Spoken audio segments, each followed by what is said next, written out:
Okay, so I was supposed to go sourcing today. It's my day off. It's Friday. But if you saw my Instagram stories, my stupid SIM card just randomly out of the blue stopped working. I did pay my phone bill because I've had my phone cut off before, so I know it's not that because they usually do something else. But yeah, I'm gonna go to the mall right now.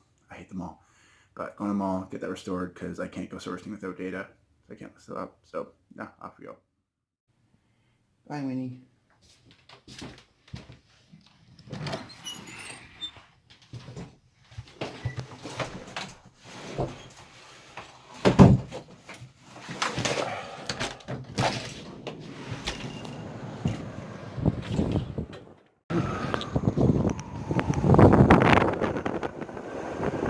That's not good.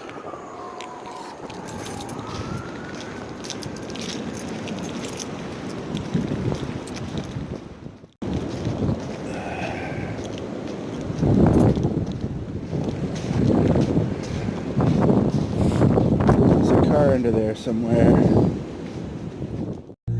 Just waiting for the car to warm up. This is my mom's old car, and it looks like a mouse at one point has used this as a home. And my mom's collection of 9 million sunglasses, which is super cool. Yeah, it's really cold. And I'm just waiting for the car to warm up. And why am I in the passenger seat? Because this wouldn't open, even though it's now open, but locks freeze. This bad boy. I'm worried about it breaking off, so there's a spare key, and this is going in my pocket and in the house, so if that ever breaks off, try to open that. I have a backup.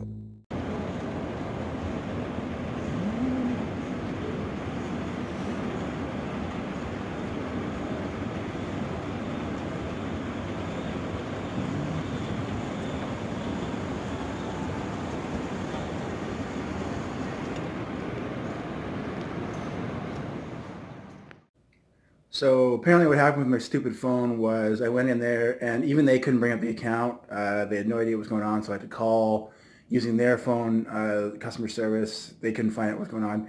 Apparently what happened was another phone company had ported my number from Virgin, so it deactivated my account. And they're like, what did you call in? I'm like, I absolutely did not call in. So they're fixing it, but there's a reason I told Telus go fuck themselves because they're stupid. Every person I talked to was like, "That's the dumbest thing I've ever heard. That's a rookie mistake. It's such a stupid thing to do." So, it's wasting 3 hours of my time. I told them, I'm like, I run a business. This is really important to me. To their credit, Virgin Mobile was actually very helpful. They've always been very helpful. That's why I've stuck with them for a while. But just someone's, end of the day, no one died, no one got hurt, but someone's idiocy caused stress. So, having worked in customer service, I can take it with a grain of salt, but do your jobs. And just to make the rant a two-parter, if you've never read Gary Vee's Thank You Economy, you should. Whether you sell online or in person, it basically talks about how social media has changed the way customer service exists. Uh, Everyone knows that customer service has gone down the toilet. It's, you call a number and then they give you another number, or you press one. It's so difficult to speak to a human being. Amazon and eBay are both really bad for that. I know you can call it eBay, but Amazon, you try to find a phone number, good luck. They purposely make it really difficult to be able to speak to a human being. But one thing it goes on about in this book is how through social media, if I was really dissatisfied with the company, I really wouldn't have a ton of avenues other than telling my friends. Whereas I can make a Facebook status saying X company screwed up today, or X company did a really good job today. And if that company is smart and they're on social media and they're doing it well, they can then either fix my problem or use my testimonial to help someone else out. So it doesn't matter if you have a big or a small following. A smart company will take what you say seriously, whether you have 5 followers or 100 followers, and will use that as an opportunity to go above and beyond. And say I shout out, McDonald's or anyone.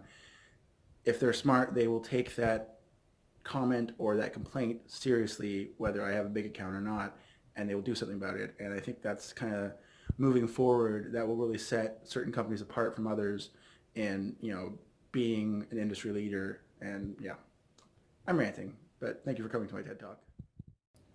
You guys are probably sick of my stupid face. Trust me, I have to see this every day, so I am too. It's almost 3 o'clock. My phone still isn't working. It's pretty shitty out. It's really cold and really snowy. So I'm probably going to call it for today. That being said, I love to push myself. I love what I do. I love being a reseller. So whenever I'm not working, I'm generally working on stuff here. Sourcing is always the funnest part of this, for me at least. Listing and shipping, not the most, but I'm sad I couldn't go sourcing today. But that being said, there's a ton of stuff you can do when you either don't have money to go sourcing or can't get new inventory. You can reprice. I repriced a ton of Amazon stuff.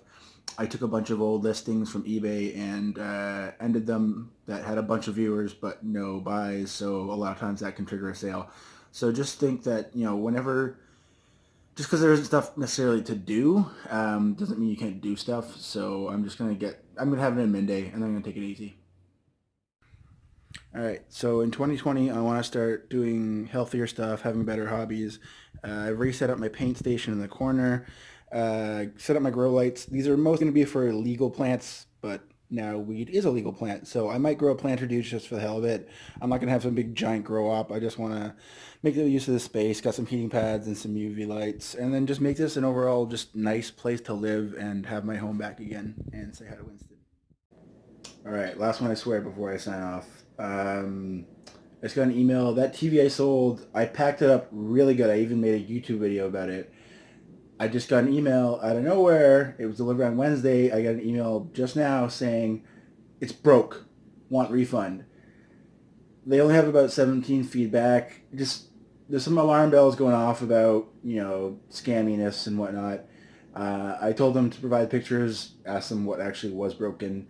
I packed that thing fairly well. It's my first time shipping something that size. We'll go from there, and that's all you can do.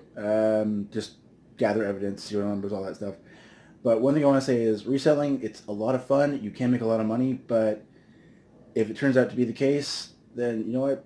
It's part of the game. It's you run a store, people can shoplift, people do returns. So that's kind of one thing you have to take it with it no matter what. So good night.